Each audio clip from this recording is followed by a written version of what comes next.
Shalom! Kapiwa. Tsabaot. Ano nga ba ang ibig sabihin ng Yahweh Tsabaot?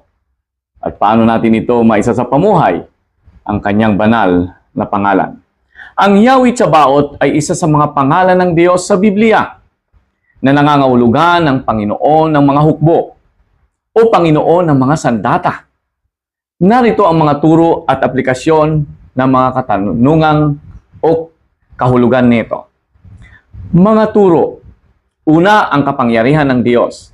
Ang pangalang Yahweh Tsabaot ay nagpapakita ng kapangyarihan ng Diyos sa lahat ng bagay, kabilang ang mga hukbo ng langit at lupa na matatagpuan sa unang Samuel 1:3 at unang Hari 19, talatang 11 at 12. Pangalawa, ang pagiging Panginoon ng Diyos. Ang pangalang ito ay nagpapakita rin ng pagiging Panginoon ng Diyos sa lahat ng bagay, kabilang ang mga tao at mga pangyayari. Yan ay matatagpuan sa Isaiah, Kapitulo 6, talatang 1 hanggang 5, maging sa Jeremias 10, 6 hanggang 7. Ang pagiging tagapangalaga ang siyang pangatlo. Pangangalaga ng Diyos. Ang pangalang Yahweh Sabaot ay nagpapakita rin ng pagiging tagapangalaga ng Diyos sa kanyang bayan at sa mga taong sumasampalataya sa kanya. Mga aplikasyon. Paano isa sa pamuhay ang pagkakaunawa natin sa pangalang Yahweh Sabaot? Una, ang pagkilala sa kapangyarihan ng Diyos ay nagdadala ito upang siya ay kilalanin ang kapangyarihan ng Diyos sa lahat ng bagay at magpakumbaba sa harapan niya. Sa unang Samuel 1:3 at unang Hari 19, talatang 11 hanggang 12. Dito napapakita kung makapangyarihan at hukbo ng sandata ang Panginoong Diyos na si Yahweh Sabaot. Dapat lang tayo ay magpakumbaba sa kanyang harapan. Tangkilikin at kilalanin siyang mataas na mataas upang tayo ay mababang mababa. Pangalawa, ang pagkilala sa pagiging Panginoon ng Diyos ay nangangahulugan ito ng pagtitiwala sa pagiging Panginoon ng Diyos sa lahat ng bagay at pagpakumbaba sa harapan niya. Ganon ang patuloy na tayo ay magtiwala sa Kanya. Ilagay ang ating buhay sa makapangyarihang Diyos. Hindi lamang siya ay may sandata, kundi siya ay nagtatagumpay sa pagdirigma.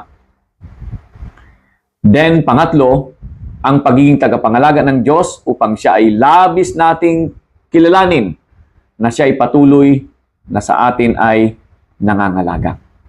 Ngayon, dumako tayo sa mga praktikal pang aplikasyon. Ang pagdarasal at pagpupuri. Pagdarasal at pagpupuri sa Diyos, sa kanyang kapangyarihan at pagiging Panginoon. Ito ang nais sa atin ng Panginoon, kaya siya nagpakilala bilang Yahweh Sabaot. Pangalawa, ang pagkilala sa pagiging tagapangalaga ng Diyos. Kilalanin ang pagiging tagapangalaga ng Diyos sa kanyang bayan at sa mga taong sumasampalataya sa Kanya. Kaya naman, hindi natin binabaliwala o sinasantabi lamang o ini-ignore ang anumang paalala sa atin ng Panginoon sa pamamagitan ng Kanyang salita at sa Kanyang mga lingkod, sapagkat ito'y bahagi ng Kanyang pangangalaga at patuloy na ikaw ay Kanyang kakalingain at aalagaan. Ano man ang mangyari, hindi Kanya iiwan ni pababayaan. Yan ang pangangalaga ng Panginoon. Tuturuan, sasawayin, at kakalingain. Then pangatlo, finally, ang pagiging masigasig sa paglilingkod sa Diyos. Maging masigasig sa paglilingkod sa Diyos at sa Kanyang bayan, sa pagkilala sa Kanyang kapangyarihan at pagiging Panginoon. Kung siya ay kinikilala na Panginoon, ang Yahweh Sabaot o Panginoon ng mga sandata, dapat lamang tayo ay lubusan, puspusan mataimtim at may katapatang kasigasigan sa paglilingkod sa Kanya. Kung ang Yahweh Sabaoth na ito ang siyang Panginoon ng iyong buhay, dapat lamang si Yahweh Sabaoth ang siyang magmamanifest sa iyong paglilingkod.